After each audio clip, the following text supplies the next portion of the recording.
Hey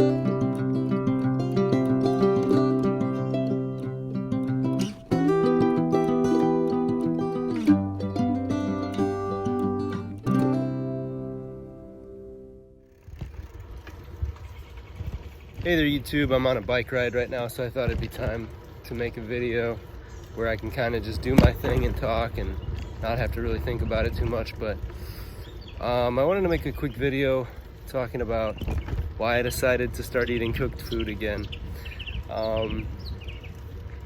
Yeah, so I made it about 4 months. I made it from, it was, let's see, April 17th I started raw. Then it was May 1st.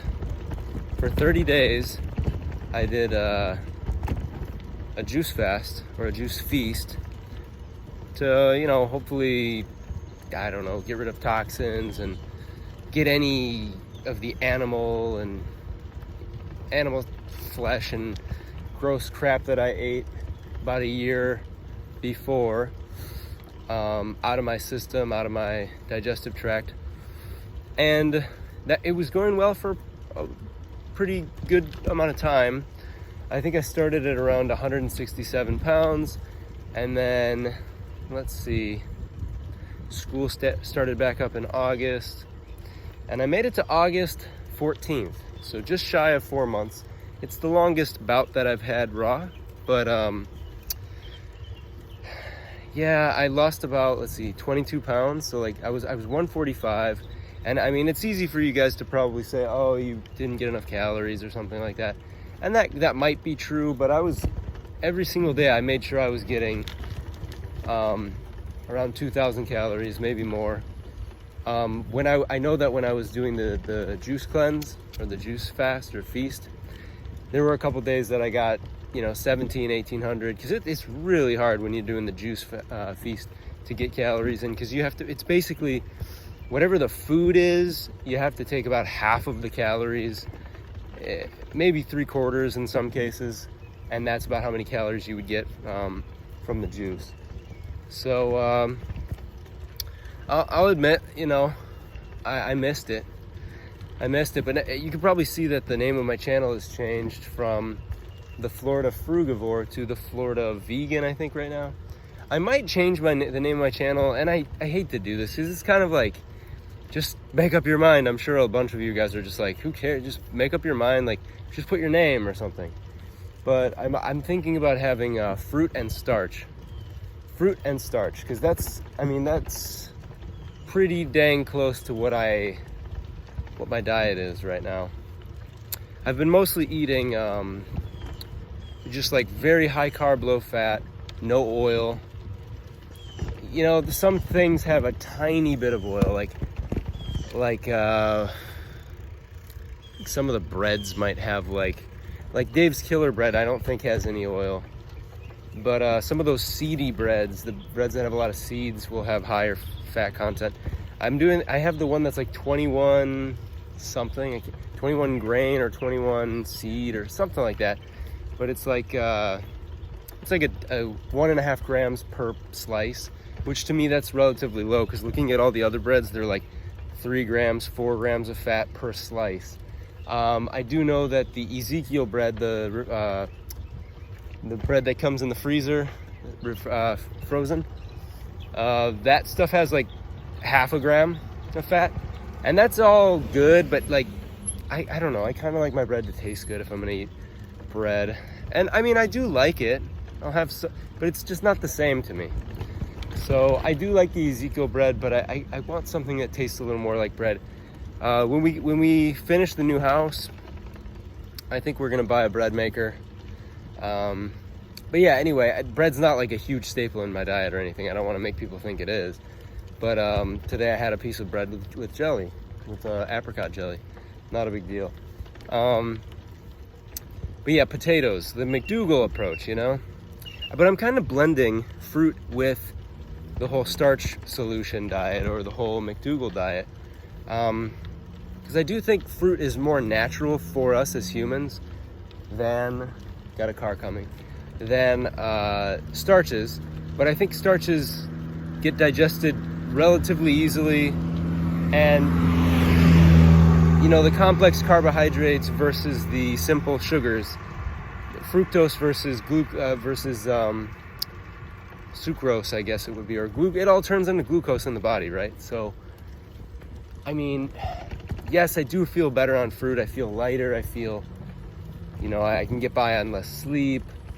I don't feel as dry, I guess. There's a lot of pros and cons of both, right? I do feel though, I need to, when I'm raw, I need to eat more fat, which I don't really want to eat a lot of avocado. And maybe you think, oh, well, no, you don't need to eat hardly any fat because there's fat in everything. Yeah, it's true. But I find that when I'm raw, I crave those denser fats at night, or before sleep. So, yeah, I just wanted to let you guys know. I want to be transparent. It's been about it's been about a month now. Just about a month that I've been eating cooked food. So I bottomed out at about 145 pounds. Last I checked, about last week, I was at 155. And I feel this is a pretty good weight for me. I'm 5'10". And again, it's not all about weight either.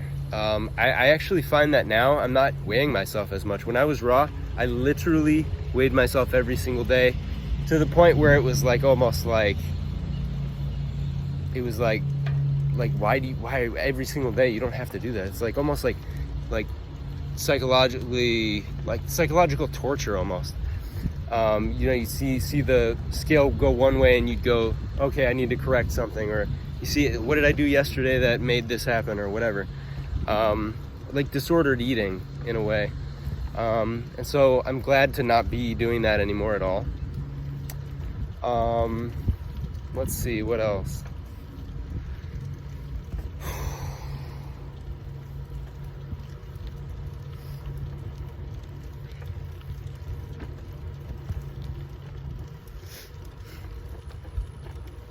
I will say that with work and everything, I'm not worrying as much about food. Like, I have a rice cooker at school, the school that I work at, that I teach at. I have a rice cooker. I've got a big bag of jasmine rice there. I've got a bag of quinoa that I have there. I have I'm bringing like frozen broccoli to, like, you know, thaw out in the rice cooker as I'm cooking the stuff, and I'm able to cook it like the start of third period, and then by the time that click happens and the warm, it's going from heat to warm, it's like time for my lunch or you know, whatever. So I unplug it and it's just like waiting for me. It's ready there, and it's like a home cooked meal at school. It's pretty cool. Whereas before, you know, I'd have to haul in all my fruit. You know, I do eat 2 meals at school. I eat breakfast, so I bring bananas or grapes or dates or some sort of fruit. I always start out with fruit. I'll just tell you what I'm kind of doing now. Even on the weekends, I always start, my very first meal of the day is always fruit. I just feel my best on that. I never really felt my best eating oatmeal as my first meal. And, you know, McDougall recommends like 2 to 3 pieces of fruit a day. I think you can really push that. I don't see why you have to limit your fruit, especially if it's high water content or high carb fruits. I mean, you don't want to be eating durian for breakfast and then, like, I mean, you can, that's fine, but you don't want to be eating like avocados for breakfast. And, you know, you want stuff that's going to help you get your digestive system started throughout the day. So I noticed, okay, eating, I know this is kind of all over the place, but eating cooked again, having to drink more water, right? Because the foods are not as hydrating. But so yeah, recently breakfast is always fruit, some kind of fruit. Today breakfast was 5 bananas for me, and then about an hour after that, maybe an hour and a half after that, I was just trying to get rid of some of the clementines in the fridge, so I ate like 3 clementines. They've been there for like 2 weeks, and my wife and son hadn't been eating them, so did that. And then I usually have 3 smaller meals, or another small meal, and then 2 larger meals or something like that. I'll usually have 3 or 4 meals throughout the day. Either 2 or 3 of them will be cooked food. And it's usually either the last 2 or the last 3 of the day. So again, the first meal is always fruit. The second meal I'm usually eating within the 10, 11, or 12 o'clock hour. Today it just happened to be 1 o'clock hour because we went shopping and got back kind of late. But I think it was actually right at around 1 o'clock I finished my meal. So in the 12 o'clock hour, I ate my second meal. Third meal is generally 2, 3, or 4 o'clock. And then the last meal of the day is, I'm usually finished by like 7:30 or so. So let me give you an example of something I would eat. And I'll tell you what I ate today so far. So I ate 5 bananas, 3 clementines, and that was sort of one meal, even though there was a little space between the two. I know with fruits, you don't want to combine sweet and citrus, or sweet and acid fruits, so I purposely tried to space that out just a little bit. Then at about 12:30, I began cooking Dr. McDougall's eggplant curry recipe, or curried eggplant, I think it's called. And that was delicious. My wife loved it as well. So we made some jasmine rice with that. It's like eggplants. We actually threw in some potatoes too. Green bell pepper, tomato, the curried spices, coriander, what else? Onion, a little bit of ginger. What were some of the other spices? Turmeric, paprika. There's one that I'm leaving out. Cumin seeds in the beginning. I love Indian cuisine. I love Indian cuisine. And I'm trying to find ways to cook Indian without oil, you know? Because you really don't need to. A lot of those recipes start out with like cumin seeds in the pan with oil. Then ginger and garlic paste or something.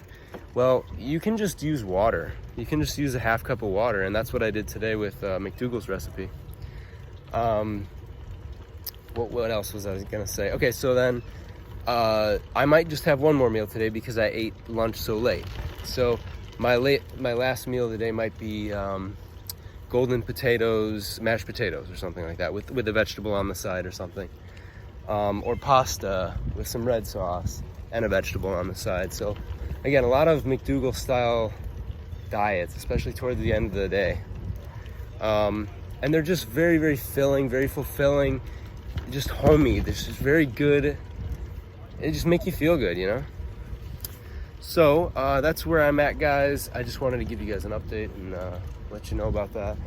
And like, I didn't forget about YouTube or anything. I've just been pretty busy at work.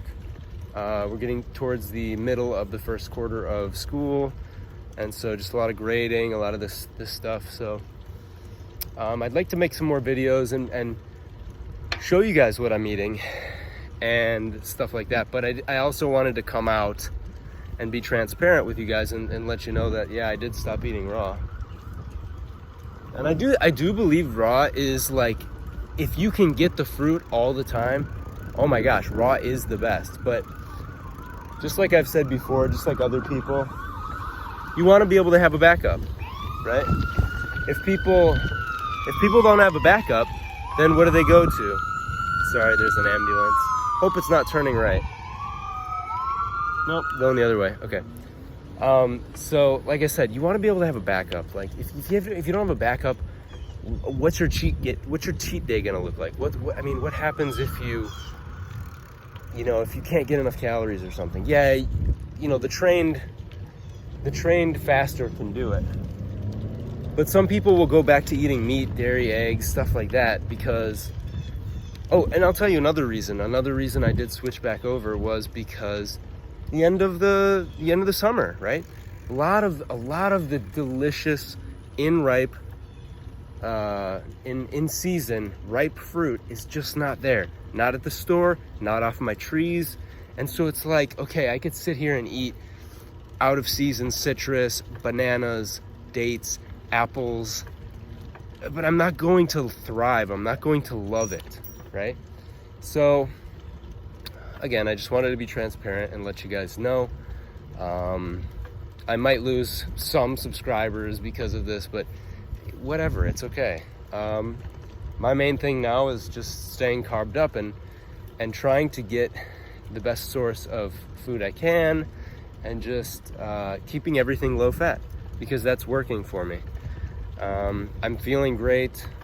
I I did feel like I got a little tiny bit sick after I switched back to cooked food, but it was like nothing. It was like when you go raw, you have like detox symptoms. It was pretty much like that. So anyway, if you guys have any questions, leave them down below, and I'm going to be making some more food videos, more what I'm eating in a day kind of stuff, possibly recipe videos possibly, and just sharing things that I'm doing. So hope you guys are doing well out there. Hope you're reaching your potential. I hope you I don't know what to say. I hope you guys are accomplishing your goals, basically. I hope you're accomplishing goals, and I hope you're keeping it low fat. No oil, definitely no oil. I'm actually trying to convert my wife right now. She's I mean, she's definitely vegan, but she's a sucker for high fat. She likes the yogurt, she likes the almond milk, she likes it's like her comfort thing, you know? So I'm trying to get to her, and it's working. I'm showing her a lot of McDougall's videos. McDougall's got a great video on parenting, not parenting, pregnancy. It's like an hour-long lecture on how to do McDougall diet while pregnant. So it's just amazing. If you find that video, you can type it into YouTube, Dr. McDougall pregnancy. It's like it's an hour and 6 minutes long. It's very helpful for pregnant women. So I mean, it's just crazy, because if we think about our kids, one of the things that stuck with me is the fact that our kids are getting bigger and bigger and maturing faster and faster, right? So it used to be that from ages 16 to 18, girls would start to menstruate, right? And now it's happening at ages 10, 12. Boys are going through puberty at age 9, 10, 11, 12. I think I started going through puberty when I was 14, and I was finished by the time I was 15. So, you know, luckily, I was actually kind of late. I wasn't a terribly late bloomer, but late. You're not really late. That's when you should be changing. That's when you should be going through puberty, right?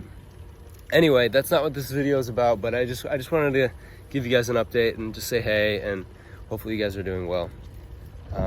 Write your goals down, hit your goals, keep it low fat, carb the F up. You know, don't eat 4,000 calories a day if you don't need it. Let me just put it that way. But also, you know, give yourself enough carbohydrates so that you're able to stay energized throughout the day. Carbs do not make you fat. I really can promise you, carbs do not make you fat. So keep it low fat. You want low fat, and eat till you're full, eat till you're satisfied. That's the best advice I wish I had known, probably from the time I was 5 years old. If someone could have told me that, and told my parents, and said no oils, no dairy, no meat, keep it high carb, low fat, I would have, oh my gosh. Mental clarity, there's so many things that would have been better in my life. Allergies, way less mucus. I wouldn't have had my tonsils removed. I had my tonsils and adenoids removed when I was very, very young, because my parents fed me lactose, and I have a lactose intolerance, and they didn't know. So I don't hate my parents. I just think that they were misinformed, like everybody else. So anyway, guys, I will see you on the next video, or in the next video. I just wanted to, again, this is dragging out, but I'm gonna keep it below 20 minutes. I just wanted to reach out and say, hey, how's it going? I'm not dead. I'm actually doing really well. So take care. I will see you in the next video. Thanks for watching. And oh, one more thing. If you're on Facebook, I have a group called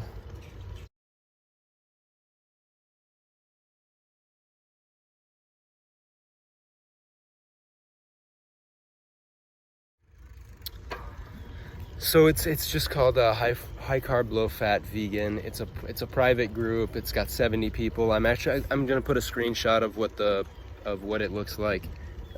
Please join if you are into this. Please join. I post recipes. I post meals, things like that. So anyway, take care, guys, and I'd love to see you on the Facebook page if you want to come over. Take care. Peace.